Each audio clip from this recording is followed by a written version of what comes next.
This is Jarrod Horak. Welcome to my latest Road to the 2023 Kentucky Derby video. I'm going to do analysis of the Bluegrass Stakes in this video for Saturday, April 8th at Keeneland. Now, if you're interested in my annual Triple Crown Series full cards from Churchill Downs, Pimlico, and Belmont Park, you'll find those full cards later this spring at the runawayhorse.com on my sales page. I have a list of the products that I am covering this spring for the Triple Crown Series. You can go over there and check those out now, and those products will be on sale soon at the runawayhorse.com on my sales page. Now we'll get into the analysis of this race, and I'm going to be doing the 9th race at Keeneland Saturday, April 8th, the Grade 1 $1 million Bluegrass Stakes for 3-year-olds, 1 1/8 on the main track, and the post time is 5:15 p.m. Eastern, and Tapit Trice is number 1 for Todd Pletcher. This is a son of Tapit. They paid $1.3 million for this one, and he was third in his career debut at 1 mile. And then he caught the mud second time out, and he was able to graduate as the favorite over Slip Mahoney. That was a good effort that day, where he rallied from 7th place in an 8-horse field after breaking slow. And then in his next start, an optional claiming race at Gulfstream Park in a 1-turn mile on February 4th, he stalked from the inside post, and he romped, and he won by 8 lengths. And then in his last start, the Grade 3 Tampa Bay Derby, 1 mile and a 16th, again, he was off slow. Left himself with a lot of work to do in the stretch, and it didn't look like he would get there, but he was able to do that. He was able to make a big stretch run and win going away by 2 lengths. He has a lot of talent. He just hasn't put it all together mentally and physically. If he can put it all together and have a better start in these races, he could be very dangerous. But if you look at his pedigree, excellent with Tapit and Dunkirk, and you look at his dosage profile, he certainly has one of those Belmont Stakes pedigrees. But he's one that he should do some damage in this race. I think if he can get an honest enough pace and he doesn't break too slow, he would be a contender in a race like the Kentucky Derby if he can run a quality race here. But I especially am looking for him in the Belmont Stakes because his trainer Todd Pletcher has had a lot of success in that race as well. Clear the Air is number 2. This one will be ridden by Ricardo Santana Jr. William Walden is the trainer, and Ransom the Moon is the sire here. And he's 1 for 4 lifetime. He won his 2nd career start in an all-weather sprint at Turfway Park on January 6th, and then he was 4th in an optional claiming race at that same venue at 1 mile. Scooby Quando was 2nd there. He's in this race. And then Cain finished well in front of him last time out in the Gotham in the mud in a 1-turn mile. He was 44-1. He was 5th, beaten 10 lengths in that 14-horse field. He's going to have to go much better in here from off the pace. Verifying could end up working out a good trip in this race. And this race doesn't seem to have a lot of horses with early pressing speed, but Verifying does have that kind of running style. And they paid $775,000 for this son of Justify. Trainer Brad Cox and Tyler Gaffalione will ride for the first time. And in his career debut, he wired the field at 6 furlongs at Saratoga last summer. His 2nd start, the Grade 1 Champagne, it was in the slop. Blazing Sevens, who's also in this race, won that one from off the pace. Verifying stalked, and he led, and he was clearly 2nd best that day. And then in his next start, the Breeders' Cup Juvenile had a bad start. He ended up finishing 6th, beaten 12 lengths in a 10-horse field. Optional claiming race, his first start this year in a 2-turn 1-mile race at Oaklawn Park on January 14th. He pressed from 2nd. He took over. He won by more than 5 lengths. The 2nd and 3rd place finishers were both next out winners, and he did add Lasix that day. And then he didn't have Lasix in his other starts, and he didn't have it last time either in the Grade 2 Rebel Stakes. From the inside post in an 11-horse field in a sloppy track, the pace was fast that day. Verifying was sitting down on the inside behind the fractions, but he was never too far back. He was only 1.5 lengths back after starting out 4 lengths back. So he was sitting 1.5 lengths back, just waiting for some racing room, but it never materialized, and he just didn't kick it in. He finished 4th, beaten 5 lengths. Now, the fast pace, the wet track, the fact that he ran into traffic issues, all of those contributed to that loss. I thought it was a decent enough effort. Confidence Game won it. Red Route 1 was 2nd. Reincarnate was 3rd. Some horses have come out of that race now in that Rebel, and they haven't run back as well as they ran in the Rebel. And he was the 3-2 favorite that day. But I think if any horse is going to come out of the Rebel and run a good race, Verifying certainly deserves to. If, like I said, if you look at the way that this race could be run, he has good early pressing speed. He should work out a good trip from an inner post. The next one is a Classic Car Wash, and he is number 4 in here. Javier Castellano will ride for trainer Mark Casse. This is a gelded son of Noble Bird with 5 starts, 2 wins, a 2nd, and a 3rd. After finishing 5th in his career debut at 5 furlongs, he rattled off back-to-back scores at Gulfstream Park at 7 furlongs on the dirt track in a maiden optional claiming race. He stalked and he won by 8, and then he wired the field, adding Lasix in a Florida-bred allowance race at 1 mile and 70 yards on the all-weather surface. And then his last 2 stake starts, the Sam F. Davis and the Tampa Bay Derby, both grade 3s at Tampa Bay Downs on February 11th and March 11th. He was 3rd in the Sam F. Davis after rallying from off the pace, and then he rallied again in the Tampa Bay Derby from 9th place to finish 2nd there. So he's one that's run okay in these Derby points races, and he's going to have to step up his game, though, a bit in this spot because he does face some better horses. Tapit Trice handled him fairly easily last time out.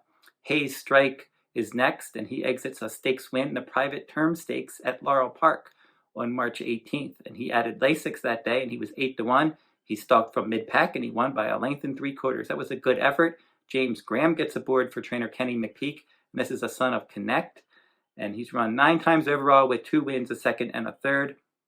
I mentioned his last win. His maiden win was at Ellis Park last year, and some of the better stakes efforts that he had, the grade 3 Street Sense in the slop, he was 2nd, beaten 5 lengths. 2 fills handled him there. Instant Coffee defeated him in the grade 2 Kentucky Jockey Club Stakes last fall, and he ended up finishing 3rd. He was a nose in front of the 4th place finisher that day. And then in the Gun Runner Stakes, he was 4th. And then the Leonida Stakes on all-weather ground at Turfway, he was 9th and last that day. So he's one that good effort last time, facing much better horses this time, and he does lose Lasix as well. Scooby Quando is one that I've liked at Turfway Park, just not sure how he's going to handle the main track. This is a son of Uncle Mo, and in his career debut, he started in the Turfway Preview Stakes, a 5-horse field, and he was the favorite, and he won his career debut at 6.5 furlongs in that stakes race after stalking the pace. He added Lasix 2nd time out, optional claiming route at Turfway Park at 1 mile on February 11th, and he rallied from post 10, and he rallied from 7th place to battle for the lead in the stretch, and then he ended up finishing 2nd, just holding that spot. I liked him in the John Battaglia Memorial. He was my top choice. That was a Kentucky Derby points race, and in that race, he lost Lasix, but he ran a quality race. He was closing inside. Congruent had a clear outside closing trip. Scooby Quando had some traffic while he was trying to rally from the inside, but he did get up and finish 2nd at 5-1, and a decent enough effort. He was supposed to run in the Jeff Ruby Stakes, but they decided not to go there. They picked this spot instead. Not an easy spot to compete against this kind of company in a race that doesn't have a lot of pace. Sun Thunder is pace dependent for trainer Kenny McPeak. This is a son of Into Mischief, and they paid $400,000 for him. He's run 5 times with a win, a 2nd, and a 3rd. He was 3rd in his career debut. Determinedly, Shopper's Revenge were 1-2. Sun Thunder rallied from 11th place to get 3rd. Added Lasix, stretched out, caught a good track at Oaklawn Park at his 2nd career start, December 31st, and he rallied from off the pace, and he romped and won nicely that day. The grade 3 Southwest Stakes in the slop, nobody was catching Arabian Night. A Red Route 1 rallied for 2nd there. Frosted Departure was forwardly placed, and he was 3rd, and Sun Thunder was a non-threatening 4th. The grade 2 Risen Star Stakes was a big effort at 1 mile and an 1/8, where he rallied from 12th place in a 14-horse field to actually take the lead in the stretch, and he was 16-1 that day, but he could not hold off Angel of Empire.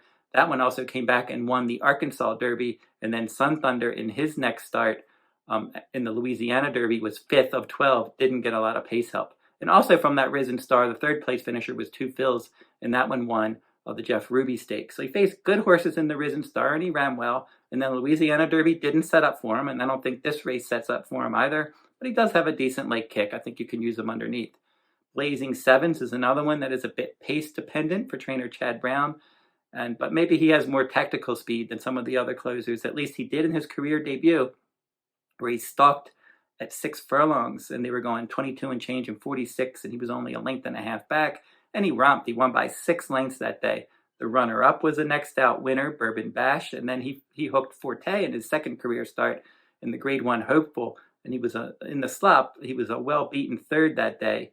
And then in his next start, the Grade 1 Champagne, he won that one. He rallied from last, but he was never that far back. He was only about 4 lengths back, and he won going away by 3 lengths under Flavian Prat.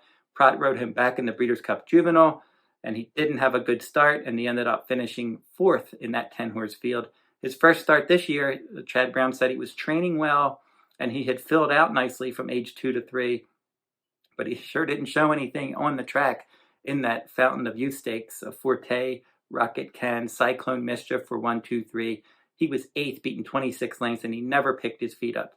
Chad Brown said that he wished he would have run him in the Gotham Stakes instead, and that race was dominated by closers, and we already know that Blazing Sevens is a decent closer, and he can handle a wet track, and that was all those factors came into play in that Gotham, but he didn't want to ship him to New York. He ended up keeping him in Florida, and he didn't run well. So now he's shipping to Keeneland here. They're adding blinkers in this spot. Irad Ortiz Jr. will ride, and Chad Brown has had success in this race. Last year, Zandon won it for him. And Blazing Sevens sire, Good Magic, won this race for trainer Chad Brown as well. So he's one that he has a good, he's had horses, Chad Brown's had horses that's had good success in this race, and Blazing Sevens is going to try to bounce back. Major Blue could be the one to catch for trainer Dwayne Lucas. And this son of Flatter was 6th, beaten 13 lengths in his sprint debut. Then he was an okay 4th after stalking the pace at 1 mile second time out. He added Lasix second time out. He stayed on Lasix in his last 2 starts. He wired the field in his maiden win at 1 mile. That was on March 11th. Then he clicked right back on March 23rd at 5.5 furlongs. He dueled and he won that one. So looking at this horse's speed, I don't think anyone else can really go with him. If he wants the lead, he can have it. And then I would expect that Verifying will be chasing him. Ray's Cain exits a big win in the Gotham, and it really set up for closers. It was a wet, muddy track, and from post 11, he won by more than 7 lengths. Best career effort by far for this one. He did break his maiden at Keeneland at 7 furlongs last fall, and then he was 3rd in the Bowman Mill Stakes at Keeneland as well. That was October of last year.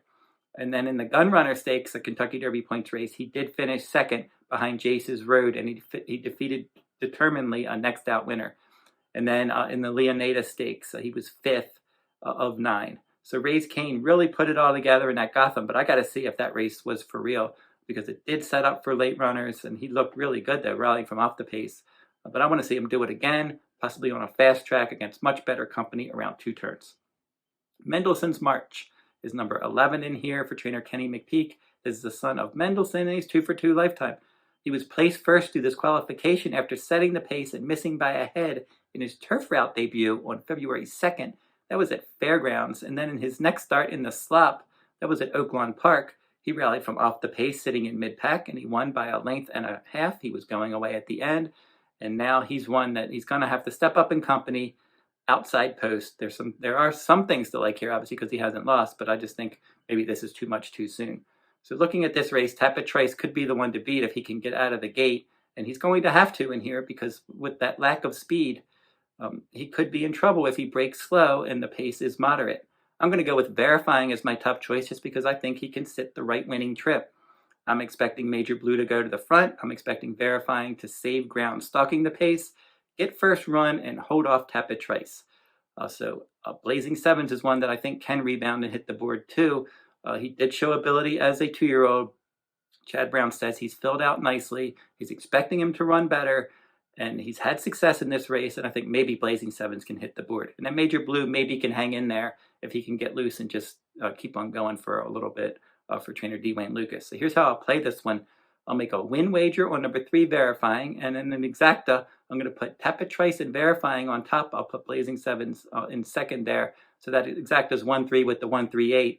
A trifecta, I'm going to put the 1 and 3 on top. I'm going to use all in second, and then the 8 Blazing Sevens will be keyed in third, and then a superfecta, little superfecta here, putting the 1-3, 1-3 in first and second, and then I'll put the 8-9, 8-9 in third and fourth. So don't forget to like, subscribe, and comment if you like this content.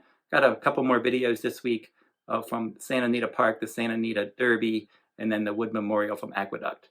Until I see you next time, good luck at the races.